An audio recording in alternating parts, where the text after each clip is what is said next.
open borders, shameful abandonment, disregard for human life, the prospect of more mandates and lockdowns, and the list goes on.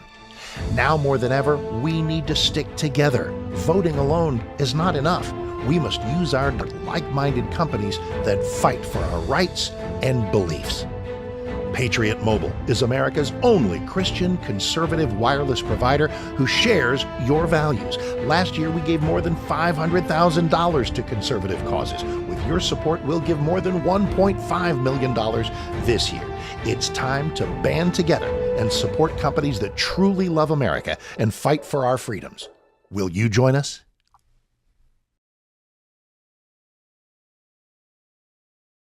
This is Kentucky's Voice Radio, covering the latest state and local issues with Tom Fallbush, Bob Scott, and Jim Waters.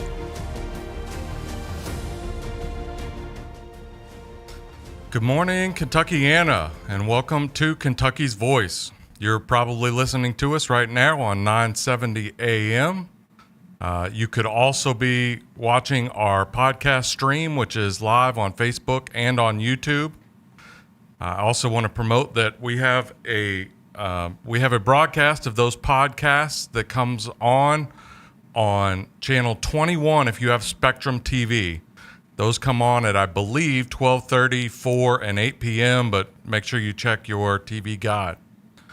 Also, after these broadcasts are cut up and some of the commercials are moved around a little bit, we do post those on YouTube, so you can just search for the Kentucky's Voice channel either on Facebook or on YouTube, and those YouTube channels will have all of our past videos if you're interested in any of our particular guests or any of the topics that we've discussed. Now, if you have a question or a comment, you can text our phone line. That is at 502-571-0970. I also want to promote that we are a listener-supported program. There's obviously some expenses that are associated with trying to keep this broadcast up and going. That includes maintaining all of those YouTube, Facebook, Instagram, TikTok channels, all the processing, our producers. So if you would like to continue having this option for conservative talk on radio with Kentucky's Voice, you can go to the website kyvoice.org.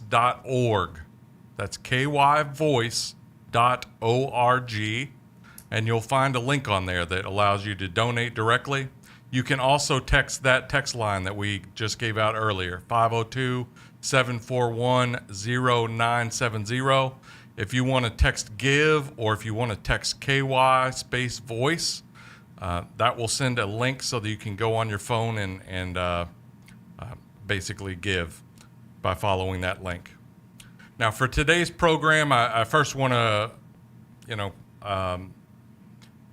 mention that it is President's Day. President's Day, I don't believe actually is itself a meaningful holiday. However, the date for President's Day was chosen to be directly in between the birthdays of George Washington and Abraham Lincoln.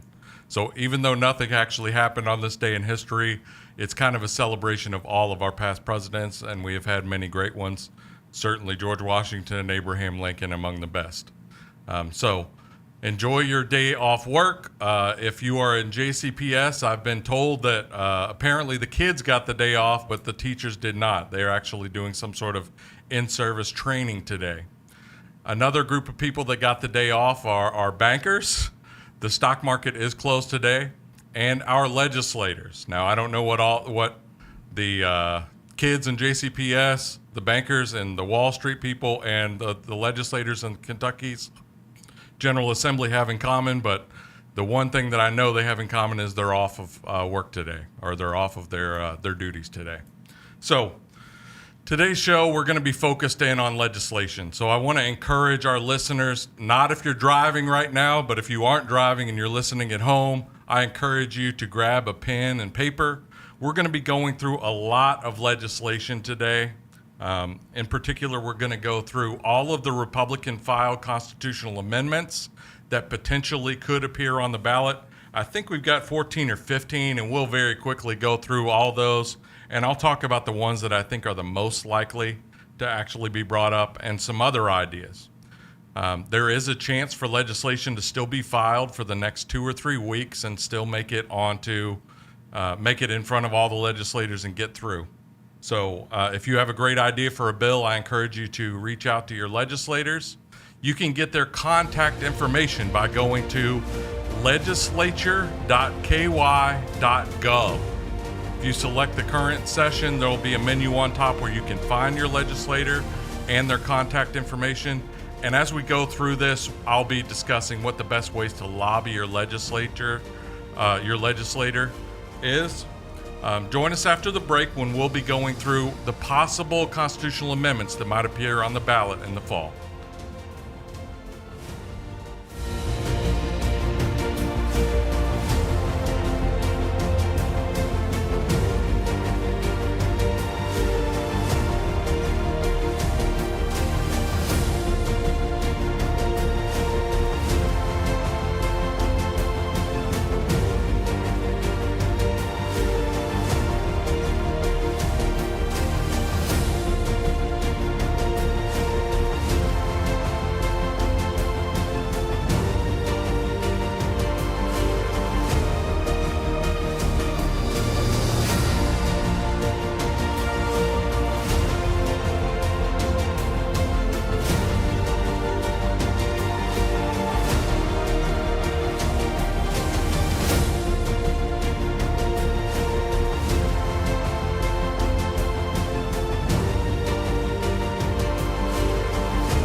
Now, back to Kentucky's Voice Radio, online at kyvoice.org.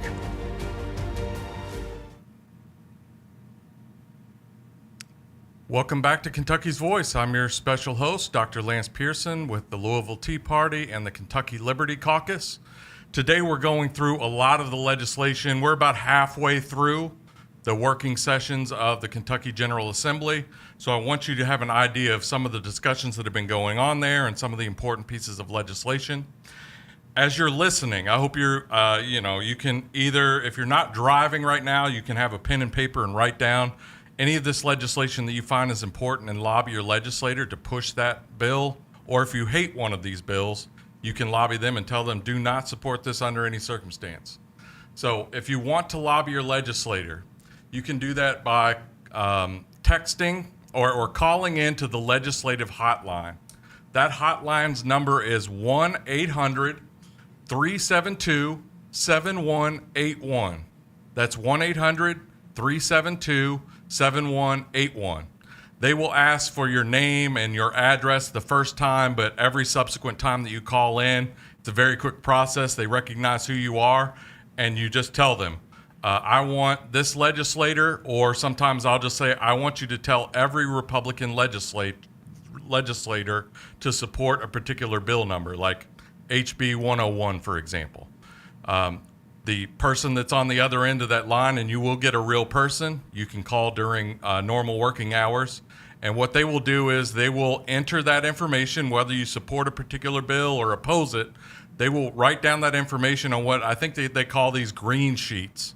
And the totals of all the people that called in and said, I want you to support this or I want you to oppose it, they tally those things and they send them off to the legislators. So the legislators will get that tally and it will say 78 people called in and said, I love this piece of legislation, and only 4 of them called in and said, I hate it. That gives the legislators a very quick summary of what bill people are really talking about, which things are hot and they want to have pushed, or which are really horrible ideas they need to squash. You can also go to legislature.ky.gov, and in the top there's a menu system. Pull down your legislator and find your legislator, and you can directly email them at that email. Many of the legislators, that's their preferred mode of communication. They will read your emails and give you a quick reply back. Now, keep in mind, they often get a lot of form letters, so don't expect a reply to every one of those, but a lot of our legislators are very responsive. Okay, that's enough intro.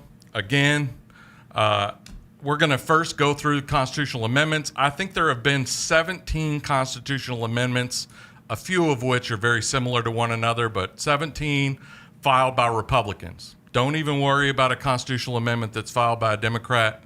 The Republicans have 80% majorities in both the House and the Senate, so nothing that gets filed at a constitutional amendment level by a Democrat has any chance. So just focus in on the Republicans. So here are some of the constitutional amendments that have been proposed. I'm going to go through them. If you think there's a great ideas, let us know. You can text in to 502-571-0970 and let us know your thoughts. But be sure to reach out to your legislators. The first idea for a constitutional amendment, and in fact, the first 8 or so of these are all related to taxes. If you're a Republican, it's very popular to say that you want to cut taxes, and especially to file a constitutional amendment that says you can't raise taxes or you have to lower taxes. So this is a very popular topic for people to file constitutional amendments on. The reality is only 4 total amendments at most can appear on a ballot. So only 4 of all of these bills could potentially be on the ballot. I wouldn't be surprised if there are no more than 1 or 2 this cycle.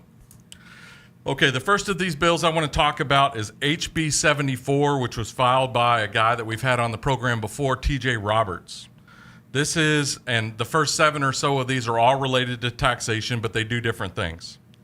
This is possibly the most radical, but the most imaginative one that I really like. And what it does is, if any governmental agency in the state, whether that be the state legislature, your local school board, your local fiscal court, or Metro Council wants to raise taxes, they have a set amount that they are allowed to raise taxes by, and that is basically pegged to inflation and population growth. If those two things set an upper limit to what the taxes that you are assessed can be assessed at, if they want to raise taxes more than that, or if they want to introduce a new tax, or they want to extend a current tax to more years than it's currently allowed for, they would have to actually get that passed on the ballot. So that's the concept behind this, is it would make it a constitutional requirement that any change to your taxes that raises it above current taxes plus inflation plus population growth would have to actually be on the ballot so everyone can vote on it. I don't expect that's going to get on the ballot this time, but it is a novel idea and one that would radically transform the way that your taxes change. All right. The next one that I want to talk about is also by TJ Roberts. What it does is it takes 2 of your biggest expenses as far as property tax go, and that's your primary residence and the tax that you have to pay on your primary vehicle. So 1 car and 1 house, whichever one you live in, whichever one you drive the most, and it removes those from the ability to be assessed property taxes. That goes for everybody across the whole state. Again, that's a little more radical than I get the feeling that the legislature wants to be, but it's a great idea, I think, and it's one that is universal. There's no age requirements and nothing else. You get those 2 things that get exempted from property tax, and everything else, that's the only thing that any of these local districts or the state legislature can assess property taxes on. All right. The next one of these bills that I want to talk, and that was HB 75. The first bill that we talked about was HB 74. The next bill I want to talk about related to taxation is SB 169. This one was sponsored by Aaron Reed, again, a guest we've had on the program several times. It takes the same idea that you get your primary car and your primary residence, but what it says is if you are a disabled veteran, 100% disabled veteran, or the surviving spouse of a veteran who was killed in action, those 2 things are exempted from property tax. So you can have your primary residence and up to 100 acres attached to that primary residence, or your primary car, and if you are a disabled veteran or the surviving spouse of a veteran that was killed in action, you don't have to pay property tax on those 2 things for the rest of your life. Again, it's much more limited. It doesn't apply to everyone, just people in that particular circumstance. But again, a disabled veteran or the spouse of a surviving war hero, those are both two classes of people that I think we want to make some accommodation for. All right, the next tax-related constitutional amendment that's been proposed. This one is by Jared Bauman. This is HB 233. The last bill was SB 169. So HB 233. Jared Bauman proposes that local governments can sometimes impose moratoriums on property tax reassessments or increases in property tax rates. So sometimes if they want to promote people remodeling their houses, they want to take away the penalty that comes along with that of your house becoming much more valuable and your property taxes going up. So sometimes they will impose moratorium. That basically says you can't do that for the next, say, 5 years after this period. Now, the Constitution requires that any of those property tax reassessments or pauses in property tax raises can't last for more than 5 years by the Constitution. What his bill would do was take that away, and it would allow for indefinite periods that a local taxing authority could impose a moratorium, a pause on any of those tax raises. All right. HB 100 was filed by James Tipton. James Tipton in HB 100 proposes that the current homestead exemption that we have, if you are 65 years old or a 100% disabled person, the first $65,000 currently, this is the current Constitution, the first $65,000 of your primary residence is exempt from property tax. Any of the property tax gets applied to the value of your home and the property that's attached to it above $65,000. What James Tipton's proposal would be is to raise that to the first $100,000 of property value for people that are over 65 or people that are disabled, 100% disabled, and it would exempt the first $100,000. So it's basically an extra $35,000 exempted from property tax. It also would peg that threshold, that amount, to inflation. Now, a very similar bill that was filed by Kim Banta does almost the exact same thing, but it only raises that exemption from $65,000 to $75,000. So it's an extra $10,000, but it again starts to peg that threshold to inflation, so it gradually rises up. All right.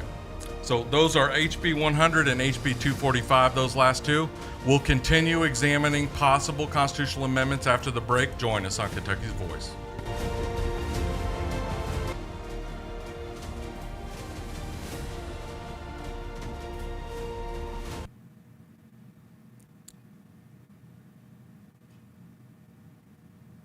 All right.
Back to Kentucky's Voice Radio, online at kyvoice.org.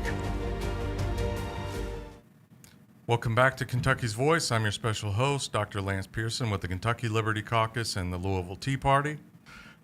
Again, if you want to give to this program and support conservative radio, you can go to kyvoice.org, or you can text KY Voice to our text line, and that is 502-571-0971. We're just going to continue on with our last segment where we talked about proposed Republican constitutional amendments that might appear on your ballot. Again, if you want to advocate for any of these things, probably your easiest way to contact your legislature is to just call the legislative hotline. That is 1-800-372-7181. A live person, if you call during normal working hours, and I don't know if it's actually open today because we're kind of on a federal holiday, but certainly during the normal work week, you can contact them and you will talk to a real person, and you just want to tell them the first time your name, your address, so they know what legislator is yours, both in the Senate and the House. And then every subsequent time, they quickly will just take down which bills you're supporting or which ones you're opposing, and they will write that down and forward it on to that legislator so they see those totals. So that's 1-800-372-7181. Okay, picking up where we left off. We have 4 more bills, but 3 of these are very similar that are related to constitutional amendments that allow for a reduction in various types of taxes. So the next one we want to talk about is HB 242. This is a very unconventional one and slightly complicated, so let me go through it.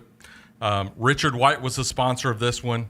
What it does is it exempts a portion of the property tax that disabled veterans or first responders in the state of Kentucky would have to pay.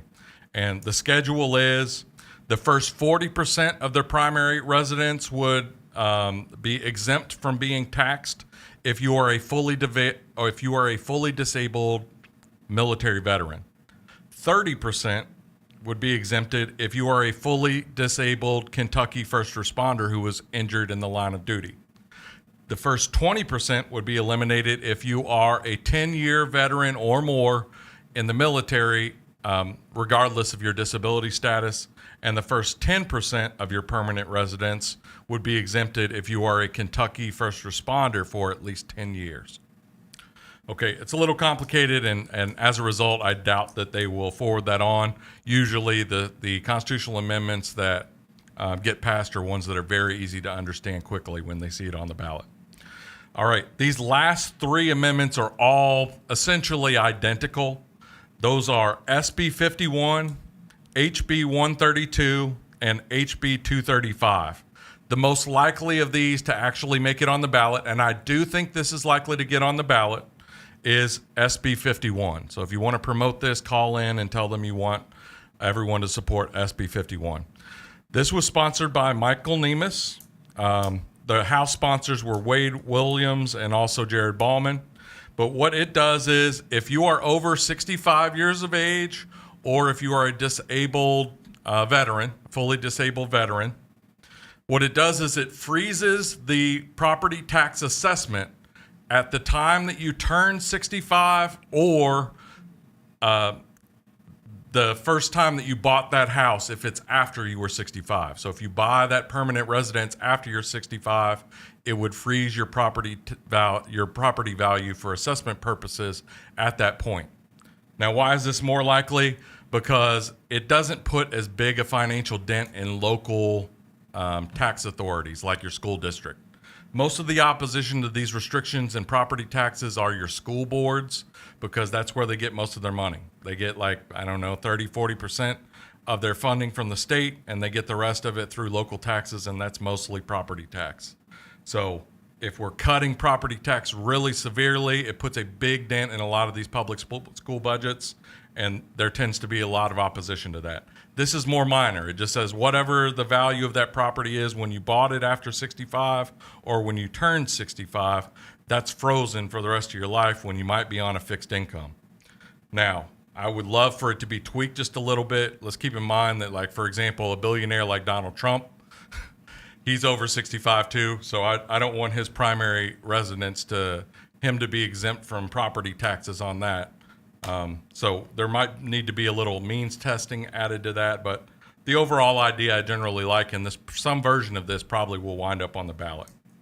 Okay, some other constitutional amendments that aren't related to taxes. SB 10 has been filed several times by Chris McDaniel, who is a very influential senator.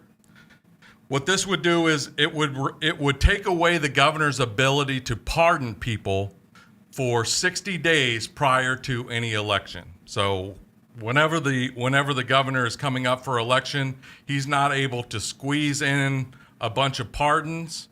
He would have to do all of those pardons at least 60 days before that election and before he leaves office, so that everyone, when they go to the ballot, they know that this guy pardoned a bunch of slimy people, which often happens, and there's been controversies from both parties of the type of people that get pardoned. So I actually would like for them to take a look at whether or not we even need the governor's pardon. I'm not sure that that's a great idea. But anyway, this smaller change is SB 10. All right. The next one, the next two of these are related to people that would be entitled to vote. SB 79 and HB 216. So SB 79 and HB 216 both take out an offensive part of our current voting restrictions. Our current Constitution states that people that are idiots or insane are not allowed to vote in the state of Kentucky. Lots of votes about party affiliation and both of those things are thrown about. This section of the Constitution actually was changed and voted for favorably. So we did change the Constitution, this exact section, and did not modify this last time. That's the biggest reason I don't think this will change.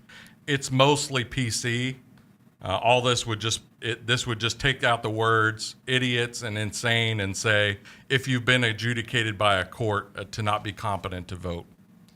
All right, so those are SB 79 and HB 216. I think they're generally good ideas. I just don't think they make enough change in the law that they're going to want to put that on the ballot. All right, SB 80 is the next one we want to talk about. This was proposed by Jimmy Higdon. What it does is it weakens the restrictions on felons being able to vote in the state of Kentucky.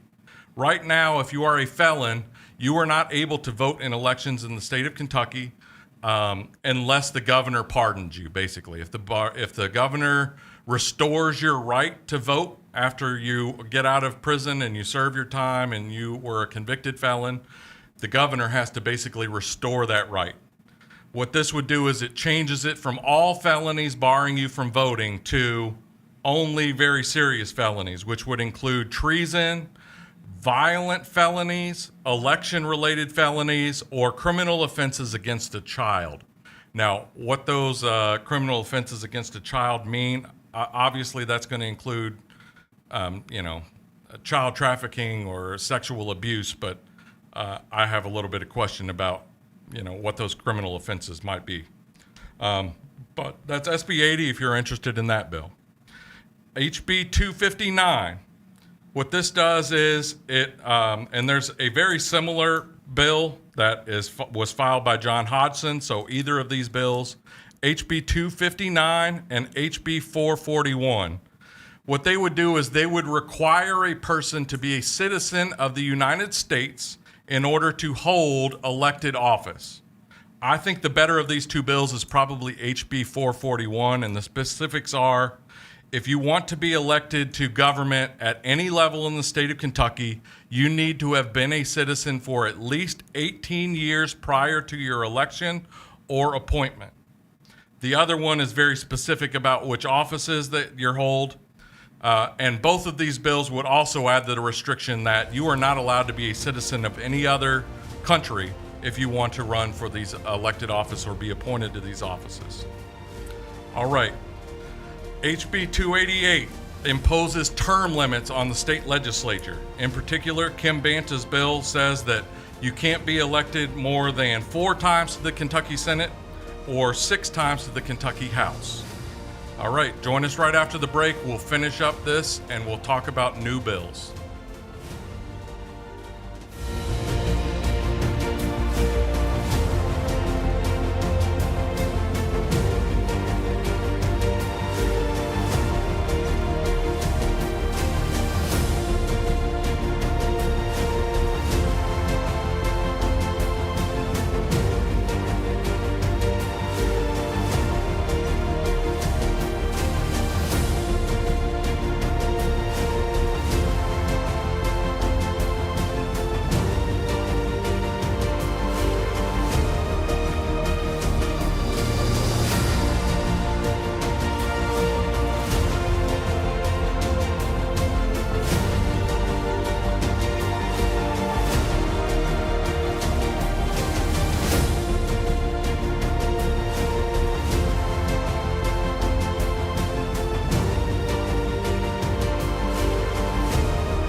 Now, back to Kentucky's Voice Radio, online at kyvoice.org. Welcome back to Kentucky's Voice. I'm your special host, Dr. Lance Pearson with the Kentucky Liberty Caucus and also the Louisville Tea Party. We've been discussing in the first two segments constitutional amendments that have been proposed in this cycle. If any of these constitutional amendments were approved and for admission onto the ballot, those will appear on your ballot in the fall. I don't expect more than maybe one or two of these, although there could be up to four if the legislature just felt frisky this time and they really wanted to push it. There is a limit of four appearing on any given ballot. So the last one of those that we talked about right before the break was HB 288 that put in term limits on the Kentucky legislature. A Kentucky senator, which normally serves 4-year terms, unlike U.S. Senate, which is 6 years. Kentucky Senate members serve 4-year terms. They cannot serve for more than 4 of those for a total of 16 years. And Kentucky House members cannot serve for more than 6 terms. Each of those are 2 years, so that would be a total of 12 years. There is not a combined restriction. So it is possible for someone to serve 12 years in the House, 16 years in the Senate, and we have a term limit bill where a person can serve for 28 years in the state legislature, which doesn't seem like very limited as far as terms go. So I think that one probably needs a little bit more work before it makes it onto a ballot, but there's a good chance it would be popular if it did get on there. The last constitutional amendment that has so far been proposed by a Republican was proposed by Kim Holloway. Kim Holloway in HB 413 makes it the law that both the governor and the lieutenant governor cannot serve in those roles for more than 8 years. Now, a lot of people are got the question, I thought Andy Beshear couldn't run for governor again. The current law says that you cannot run for more than 2 consecutive terms. So it would be possible right now for Andy Beshear to term out, maybe run for president, whatever it is that he wants to do with his life, and then come back in 4 years and try to serve as governor again. This would restrict that. It would just basically say you get 8 years, that's it. There's no, it's not a consecutive term thing. It's just you got 8 total years. Okay, now on to other bills. The most likely bills to pass at this point, and again, for the next 2 to 3 weeks, bills can still be filed and have a legitimate chance to, work their way through the legislative process if they're really good ideas and they've got good support. But the ones that are most likely to pass are ones that have actually already made it through at least one of the chambers. A Senate bill that's already passed the Senate, a House bill that's already passed the House. They just have to go through the same process and pass the other chamber. If they do so without any modifications, it goes to the governor, and even if he vetoes it, they can override it and it becomes law. If they make some changes to it, they then have to have a concurrence vote that basically says this is the version that we're going to go with. And then if they can't agree on that, they have free conference committees, and it's all just a big mess. But anyway. At this point, if a bill is passed one of those chambers, that's a good indicator that it's going to at least, it's more likely than other bills to get a chance to be heard. So what are some of those bills that have a heightened chance of getting through, and ones that you want to focus on? If you really don't like one of these, now's the time to call in to 1-800-372-7181 and voice your opposition to it. Or if you really like it, this is also your chance to say, hey, this Senate bill passed, why don't we just have a floor vote? Rush this thing through committee, don't make any major modifications to it, get a floor vote, and if it passes, we're good to go. Okay, some of these bills we've talked about in the last couple of weeks. I want to remind you, you can go to YouTube and see our past coverage. Last week we talked about some of these bills with Steve Doan, and the week before we talked with both Savannah Maddox and Aaron Reed about some of the bills that they're filing this session.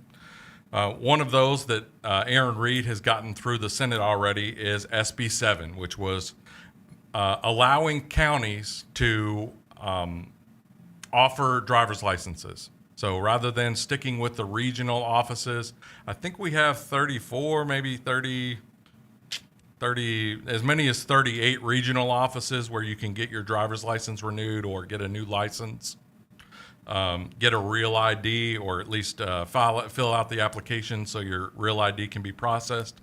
All of those things right now, you have to do it at a regional site with long lines and often, long delays to even get your appointment. When you get there, it can be hours. That would allow counties to offer this, much like the old system.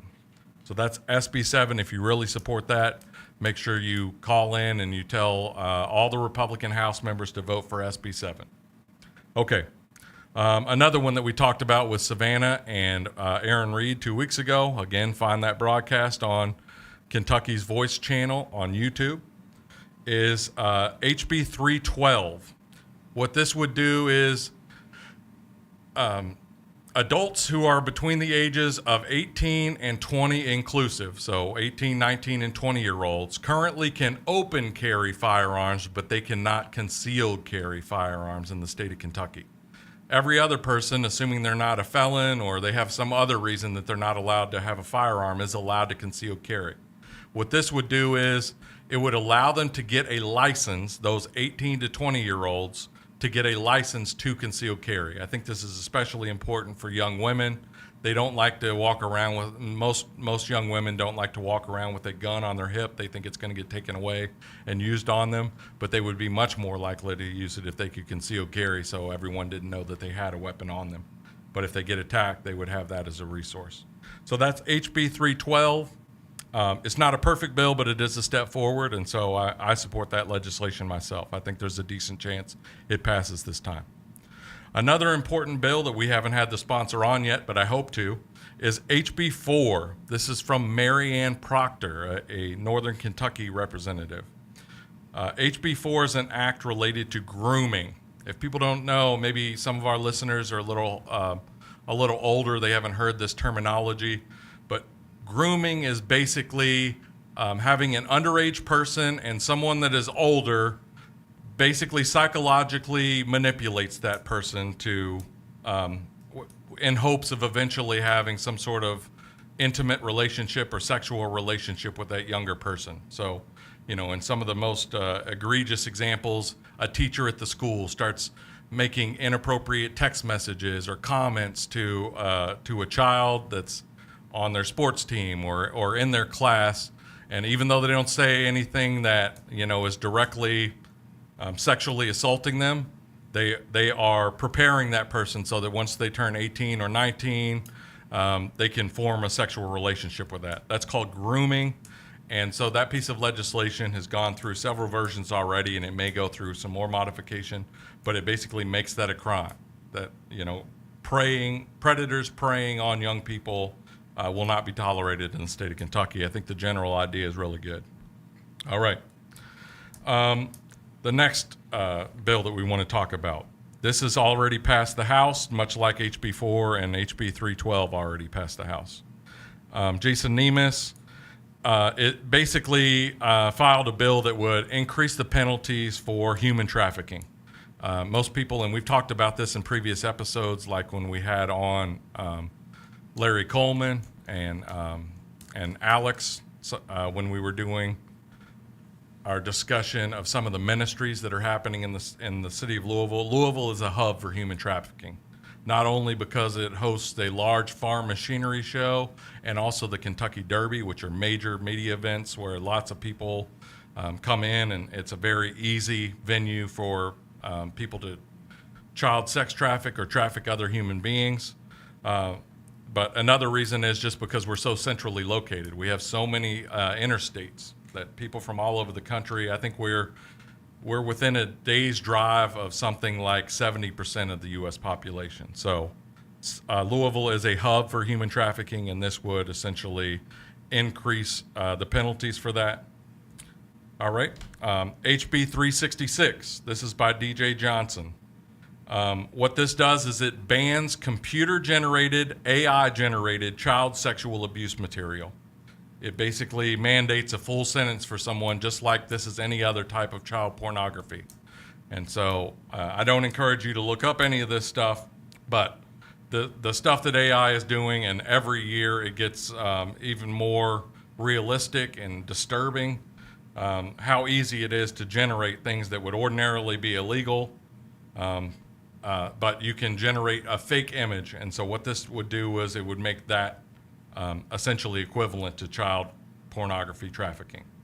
Now, we do want to make some restrictions so that we're not restricting free speech, but it isn't free speech when you are when you're generating child pornography or trying to exploit young people.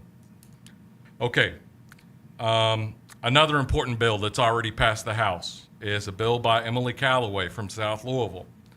This, what HB 50 does is it sets up a much more streamlined process to remove people who are unlawfully occupying real estate. So like a common term for this is squatting. Most people don't know, but it's actually quite difficult if someone just takes up residence in a house that you might have up for rent. They pretend that they have paid you any kind of rent, and therefore they have eviction protection in the law. This would streamline some of that and allow a landlord to get a person out of a property when they have no business being there in the first place, and generally they should have no legal right to remain there. Okay, another important bill that's already passed the House, and it's a great bill. I recommend you call in and advocate for this. Tell your Republican senators to support HB 253. This is by James Tipton. James Tipton basically requires that Kentucky public schools use science-based reading methods. Not to get too far into the weeds, but over the last 20 years, there's been a kind of a fad movement in trying to teach language and reading using something called 3Qing rather than something more traditional like phonics. And what has generally been found is that phonics education that has fallen out of favor is actually much more effective. So this would require, teaching of the more science-based reading methods, and it would also mandate dyslexia screening for children that are having a hard time learning to read. That's HB 253. So those are some of the bills that have come through already. Let me try to introduce one more just before we get into the break, and that's a bill by Bill Wesley, HB 214. What this does is it provides funding for the building of ramps for disabled veterans. So a disabled veteran can get a grant from the state government in order to build a ramp that allows them to get in and out of their house more effectively, or even in and out of their vehicle. Okay, that's HB 214. We'll continue talking about these important bills when we come back from the break.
to Kentucky's Voice Radio online at kyvoice.org. Welcome back to Kentucky's Voice. I'm your special host, Dr. Lance Pearson. Today we've been talking about constitutional amendments and bills that have already passed at least one chamber of the Kentucky legislature. If you are interested in advocating for any of the bills that you've heard about, you can call 1-800-372-7181. That's the legislative hotline.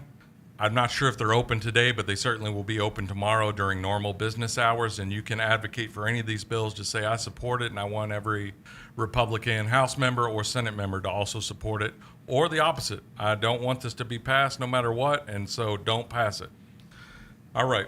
We'll continue on talking about some of the bills that are the most likely to get through a second chamber because they've already gotten through one pretty early in the process.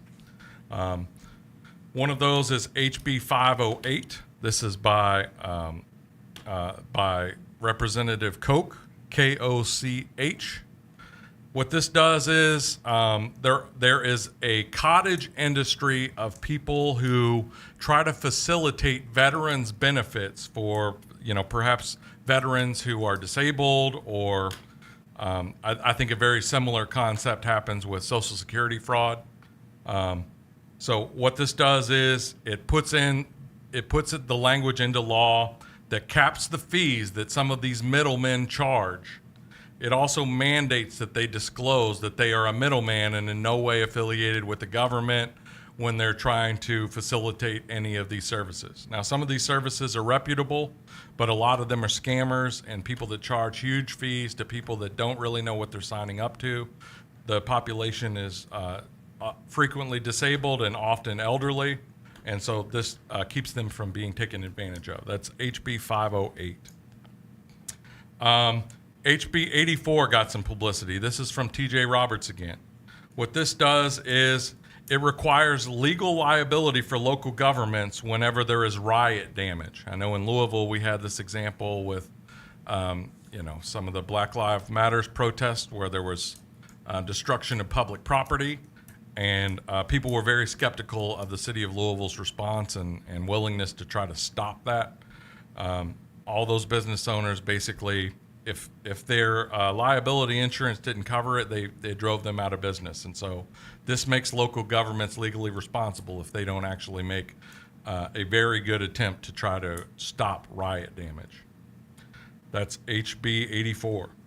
HB 176. Many people who have gone in for medical procedures often know that they have to have insurance pre-approval. That basically they have to call their insurance, or the doctor has to call the insurance and clear a procedure that it's going to be covered. This is by Representative Mosier. What this does is it essentially requires some of the most common of these sorts of procedures to not require that pre-approval. A lot of people get caught up in all the phone calls, and the doctors didn't make a phone call, and therefore they got to haggle with their insurance company. This streamlines that process a little bit.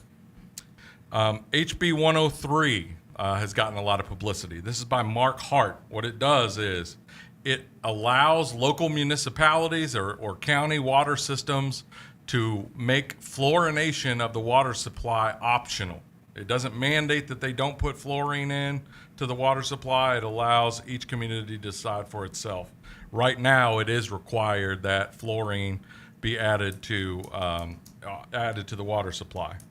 Now, the two sides of that, one is fluorine has shown to have detrimental effects to things like children's IQ if children consume too much of it. On the other side, there's a lot of people that say the presence of that fluorine reduces dental issues. And so in the long term, we actually save money by having fluorine in that water supply on better dental health outcomes. All right. The next bill we want to talk about is HB 264. This is a bill related to theft by deception. And there was just a special on Spectrum News. And again, this will be rebroadcast if you have Spectrum TV on channel 21 at 12:30, 4, and 8 p.m. tonight. But what this does, and I just watched a segment on Spectrum News about Facebook marketplace ads relating to real estate or rental property. Basically, scammers are taking real ad listings from other sites, dropping the price down to unreasonably low levels and pretending that they have that house, and then collecting the person like an upfront fee to go visit the house. It's just basically scamming. So what this would do is make any of those things like fraudulent real estate ads on Facebook, it would make that a criminal offense. And I think it already is, but this basically just strengthens the legal penalties behind that. All right. HB 306 by Michael Meredith. HB 306 relates to criminal trespass. It basically makes it a criminal offense to disrupt or trespass at a workplace, especially when that happens multiple times. So the first time you show up to work, you're disruptive and you get asked to leave. If you don't do that, you're already, pushing it. But if you do that multiple times, it escalates that to where that is a criminal offense. All right, and the last one that we're going to talk about in this section, keep in mind this is a small sampling. The Senate, I believe, has gotten 42 bills all the way through their side of the process, and the House has gotten somewhere around 62. So they have been somewhat busy. They could always be more busy, in my humble opinion. Early in the session, they tend to push a lot of the workload towards the very end of the session, where there's less public scrutiny and less ability for people to have input about what they actually want. But that's a discussion for another day. SB 1 is an act relating to education. It does a lot of things. One thing that it does is it overhauls SEEK funding. So that's basically scholarship funding for good performance in high school to go on to college. But it also has some very Louisville and JCPS specific language. The first 2 pages of the bill, in fact, are justifications for why it should be legal to treat JCPS as a special entity. I'm not sure how the court system is going to treat that argument this time, but it essentially is a way to increase oversight and change the way that the school board controls the Jefferson County public school system. All right, that's SB 1. Now, on to a couple bills that have not yet made it through either house yet. That doesn't mean that they won't, however. Again, for the next 2 weeks, maybe 2.5 weeks, there is a reasonable chance that a bill can still be filed and work its way all the way through the process, especially if it's a great idea and has good support. So don't think that just because that bill hasn't gotten through the initial chamber that it was filed with, the House or the Senate, that it will never become law. Laws every single year pass that have not yet been filed at this point in the calendar. Okay, a couple of really good ideas. HB 78. This is by TJ Roberts. What it does is it shields gun manufacturers and sellers from lawsuits over misuse by third parties. Now, there are some federal restrictions on this type of lawsuit, but they are gun manufacturers. Obviously, if a person has malicious intent, even doing the most due diligence that you can, it's possible that someone will use that gun to do nefarious things. The manufacturer or the seller, as long as they are making reasonable attempts to avoid a tragedy, should not be held legally liable, nor these extremely expensive lawsuits that often come with this. Passing this legislation would remove the ability for third parties to sue over that sort of activity, and it would encourage gun manufacturers or distributors to relocate to Kentucky and hopefully help our economy.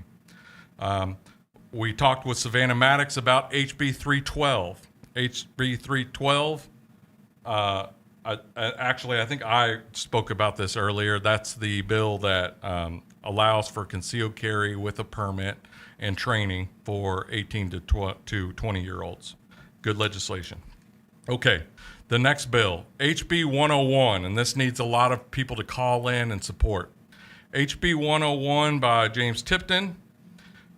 Establishes or reestablishes, reestablishes an exemption from sales and use tax for religious institutions. And we've talked about this on previous episodes, I think this is one of the most important, subtly one of the most important bills.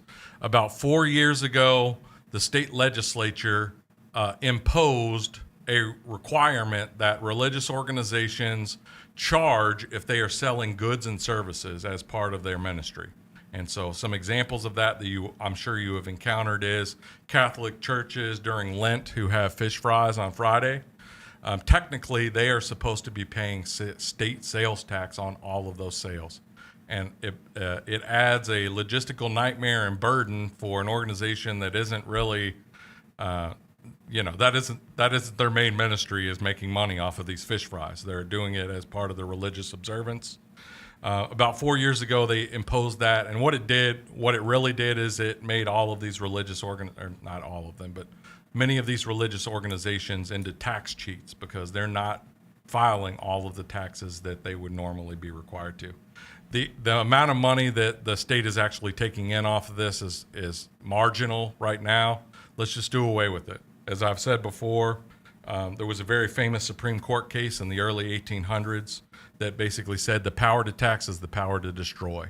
And so we don't want the government to be able to destroy religious organizations through weaponizing the tax code. All right, HB 47, this is an act related to federal immigration law enforcement. It basically mandates that that local municipalities honor ICE detainers. So if a person has committed a crime in your jurisdiction, once they have finished serving whatever time they have or they are being held, they need to check with ICE to see if there is a detainer that person needs to be deported, and then relay that information so ICE can capture that person. All right, and the last two bills I want to promote, there is a bill by a Democrat that I actually want to propose, and that is HB 27 by Lindsey Burke. Now, this isn't a novel concept. I would say probably about 40 states have this, but a lot of people want to give to their child's eventual college fund, and they can do that through what are called 527 savings accounts, which are tax advantaged. The state of Kentucky has those, but they don't give any tax benefit for people that fund those. So most states will allow you to write off a portion of the amount you give to those accounts. And the last one I want to talk about is SB 26 by Lindsay Tishner, which removes DEI influence in K through 12 education. Call in and demand that SB 26 get advanced. All right, be sure to check YouTube for this video afterward for any of the content that you saw today. Get involved.